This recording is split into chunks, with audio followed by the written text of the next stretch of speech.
Inside Claudius Augustus, Episode 4. Qyltora is the creator of forensic Gothic profiling, the emperor who fought the wrong war. Every leader carries more than one battlefield inside them. Some battlefields are made of soil and blood, others are made of silence, ambition, and the soft rot of unchecked power. Augustus lived between two fronts: Rome, a maze of politics, succession, alliances, and the constant need to control every whisper; Germany, a distant forest where men froze, starved, marched, and died for an empire they would never touch. He mastered the first battlefield. He abandoned the second. The dispatches can wait. The scene begins with celebration, wine, warmth, the illusion of safety. Then the dispatches arrive, urgent, cold, carried by a man who has seen things the palace cannot imagine. Augustus does not open them. It is late. Morning will do. This is not laziness. It is detachment, the kind that grows when power becomes a cocoon, thick enough to muffle screams from the frontier.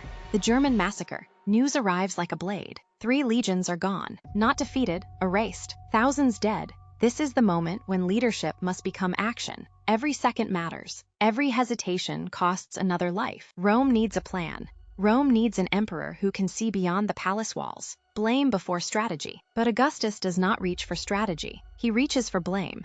Who failed? Who deserves punishment? The messenger stands there, exhausted, traumatized, barely alive, and becomes the first target of imperial scrutiny. From a Qyltora forensic Gothic profiling perspective, this is the emperor's psychological tell. When confronted with catastrophe, he seeks control through accountability rather than action.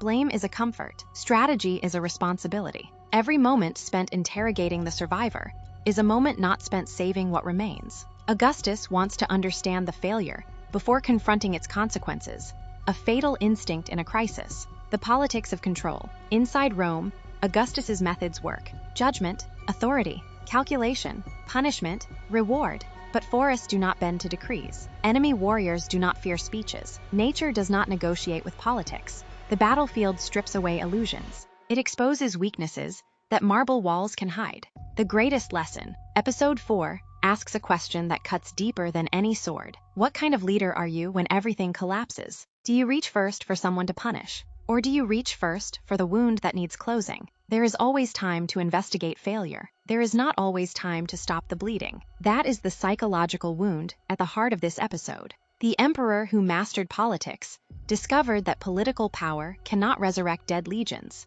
3 legions vanished. The empire trembled. And in the silence after the massacre, Augustus faced his true enemy. Not Germany, not the forest, but the seductive urge to look backward when leadership demands looking forward. Qyltora is the creator of forensic Gothic profiling, a method, not a review style. While others review, recap, and react, Qyltora investigates. Every character, film, television show, song, and cultural moment becomes a psychological case file. Forensic means examining the evidence beyond appearances. Gothic explores the hidden darkness of the human mind. Profiling identifies patterns of motive, obsession, betrayal, manipulation, power, fear, weakness, and madness. Together, they form a singular framework that cuts beneath behavior to expose what is really happening. Qyltora did not borrow a lane, it built one. Qyltora, creator of forensic Gothic profiling.